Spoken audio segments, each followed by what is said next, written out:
Selamat pagi anak-anak semuanya, selamat ketemu kembali dalam pembelajaran yang kedua pada hari ini.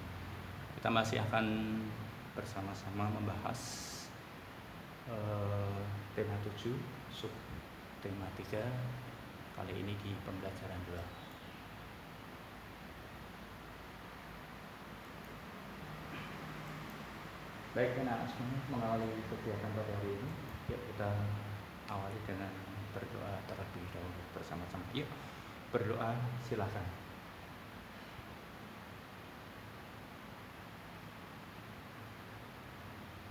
Selesai. Kita bahas hari ini tema 7, sub tema 3, pembelajaran yang kedua, yang sudah anak-anak kerjakan sejak tadi pagi. Ini sebagai konfirmasi pembelajaran pada hari ini. Jawaban-jawaban anak-anak silahkan dilihat kembali, kita bahas bersama-sama. Tujuan pembelajaran hari ini, yang pertama, anak-anak harus bisa menjaga keselamatan diri dalam aktivitas di air.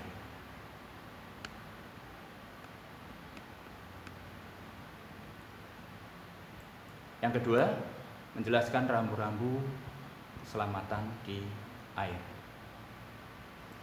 Yang ketiga, mengenal alat komunikasi tradisional dan modern. Yang berikutnya, mengenal sifat dan ciri-ciri dari sahabat-sahabat kita.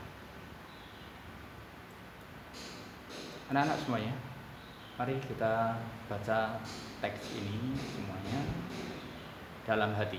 Silakan.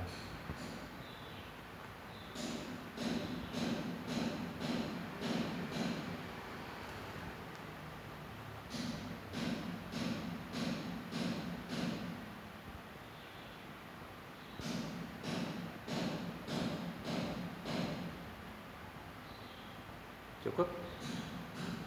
Baik anak-anak semuanya, bumi kita ini kalau kita hitung 2/3%-nya terdiri dari perairan.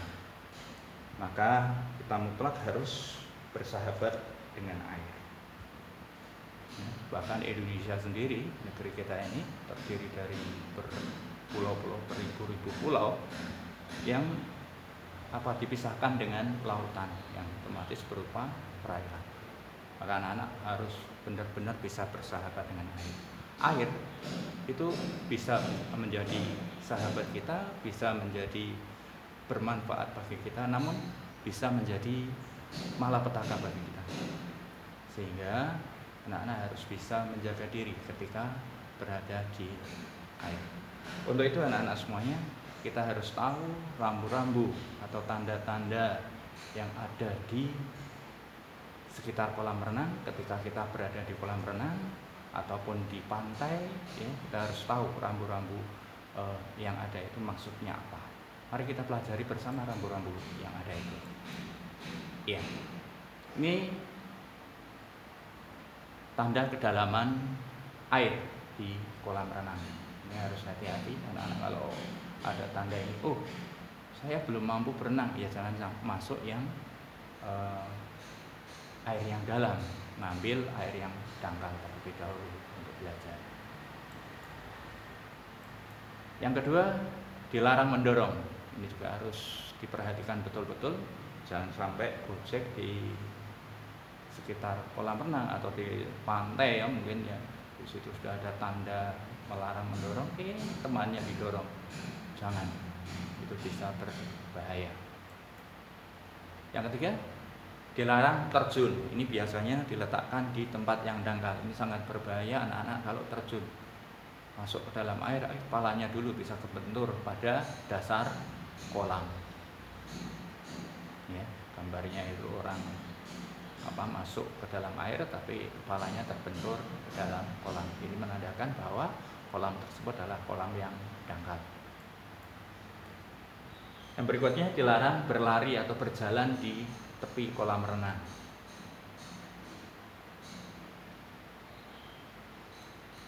Yang berikutnya, dilarang berenang sendirian.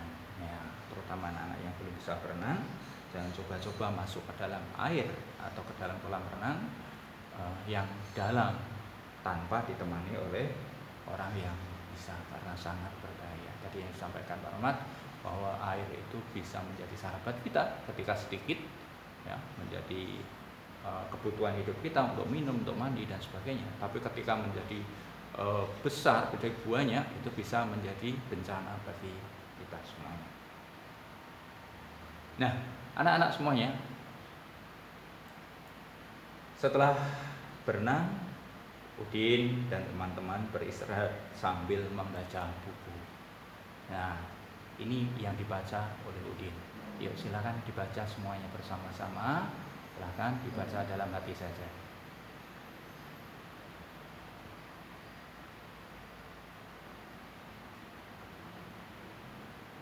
Jangan lupa ketika membaca, perhatikan betul apa isi setiap paragrafnya.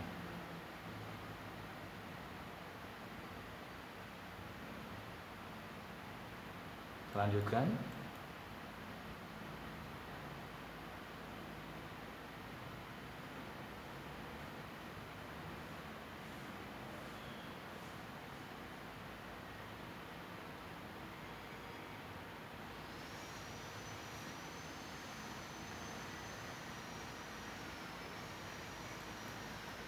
Iya.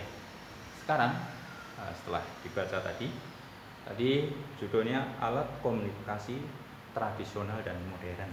Nah, sekarang mari kita lihat kembali bacaan tadi dengan kita cari alat komunikasi yang termasuk alat komunikasi modern yang mana, alat komunikasi yang tradisional yang mana.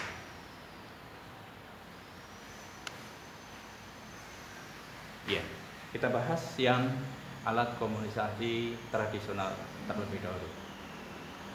Nah, yang pertama, apa yang kalian temukan? Iya, di situ ada daun lontar.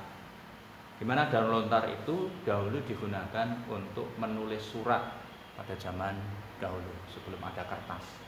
Ya, kalau anak-anak melihat film-film yang lama kan, ya kayak Sawah Sepuh dan sebagainya, ada di situ daun lontar sebagai media untuk menuliskan surat. Yang kedua kita temukan ada prasasti. Prasasti itu menuliskan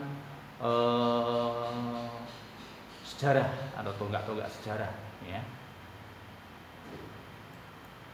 Yang ketiga ada gong. Nah, ini digunakan untuk memberikan tanda. Ini sama dengan fungsinya dengan kentongan yang kemarin sudah kita bahas. Yang keempat ada lonceng. Ini sama juga fungsinya dengan gong. Ini termasuk alat komunikasi tradisional yang ada di dalam bacaan tadi. Kemudian yang alat komunikasi modern apa saja? Mari kita lihat bersama-sama. Yang pertama ada telegraf. Ini telegraf ini biasanya menggunakan sandi yang kita kenal dengan sandi Morse, jadi telegram. Itu untuk memberikan berita dari jarak jauh tapi menggunakan lambang. Yang berikutnya adalah pesawat telepon. Nah, yang kita punya itu. Tapi ada perkembangannya sekarang menjadi handphone dan sebagainya. Ya. Nah, ini dia. Sekarang ada telepon genggam, ada ponsel dan ada HP.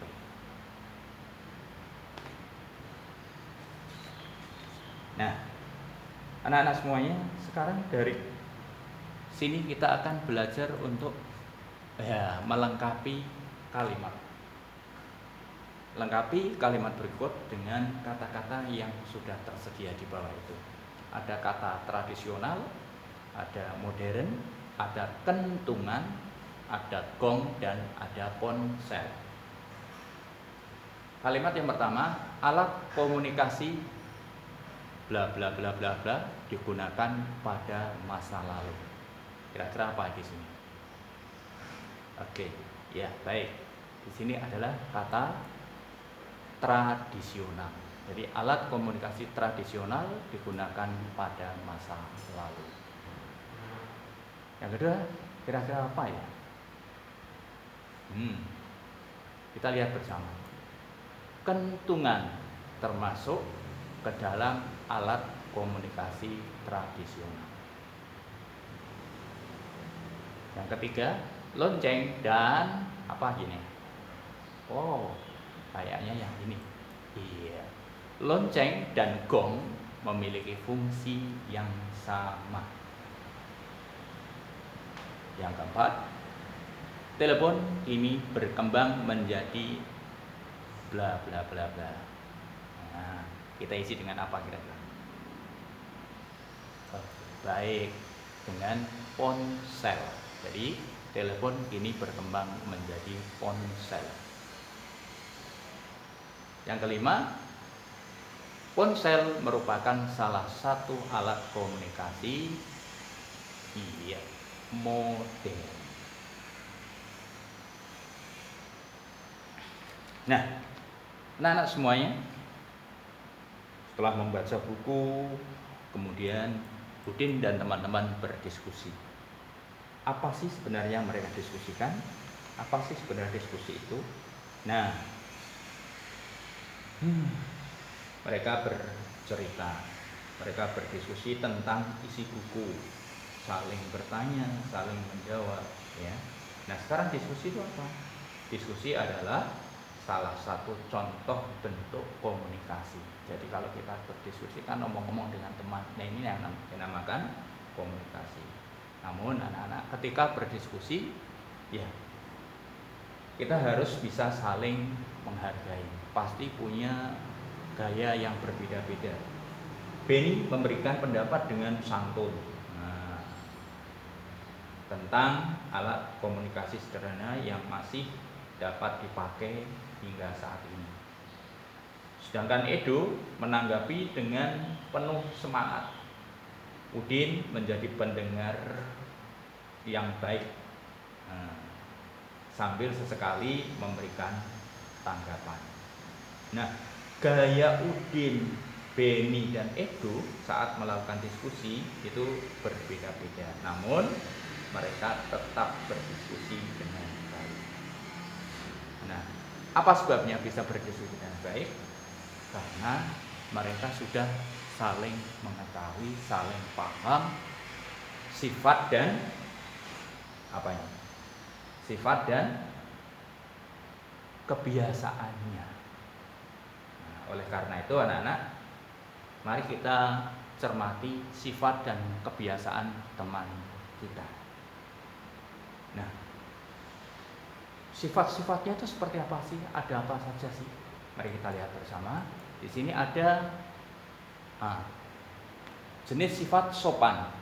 Itu mempunyai ciri menghormati setiap orang. Kemudian yang kedua ada sombong, selalu merasa lebih baik dari yang lain. Kemudian keras kepala, ini tidak mau mendengarkan pendapat orang lain. Yang keempat ada rendah hati, selalu menghargai orang lain. Yang terakhir humoris, senang membuat suasana riang dan penuh tawa. Ini kalau di kelas kita ada Kenji, ya kan? Nah, anak-anak kalau kita lihat sifat 5 ini yang baik mana saja coba? Ya, ada sopan, ada rendah hati, dan ada humoris. Ini termasuk sifat yang baik. Sedangkan sombong dan keras kepala ini menurut Pak Rahmat sifat yang kurang baik. Maka perlu kita memperbaiki diri. Nah, sekarang coba kamu ingat-ingat, kamu lihat temanmu untuk mencari sifat-sifatnya. Si A sifatnya seperti apa sih? Kebiasaannya seperti apa sih? Nah, sekarang mari anak-anak mencari 5 teman. Nah, kemudian kamu coba sebutkan sifatnya dan kebiasaannya. Ini tidak akan sama, maka Pak Rahmat tidak menuliskan di sini. Akan tapi anak-anak, ketika kita sudah mengetahui sifat dan kebiasaan teman kita, maka dalam kita berdiskusi, dalam kita berkomunikasi akan menjadi lebih nyaman. Tapi kalau anak-anak tidak mengetahui sifatnya, pasti akan sering terjadi benturan. Apalagi tidak bisa saling menghargai, tidak bisa saling menghormati. Oleh karena itu anak-anak, untuk menjaga supaya tidak terjadi benturan, tidak menjadi pertengkaran, maka kita harus tahu sifatnya, tahu kebiasaannya, sehingga kita bisa menghindari hal-hal yang tidak diinginkan. Nah, anak-anak semuanya, kalau kita sudah paham, sudah tahu aneka sifat dan kebiasaan teman kita, kita telah menjaga persatuan dan kesatuan. Hal ini sesuai dengan sila Pancasila, yakni yang ketiga. Ya. Yang ketiga apa sih? Yang pertama, ketuhanan yang Maha Esa. Yang kedua, kemanusiaan yang adil dan beradab. Kemudian yang ketiga, persatuan Indonesia. Kalau kita sudah bisa memahami semua sifat dari saudara-saudara kita, dari teman-teman kita, niscaya kita akan dapat hidup dengan rukun, dapat berdampingan tanpa ada masalah apapun. Demikian anak-anak semuanya yang disampaikan Pak Rahmat pada hari ini. Selamat belajar, dan belajar lagi. Nah, kita akhiri pertemuan hari ini dengan berdoa bersama. Mudah-mudahan dapat bermanfaat. Berdoa, silakan.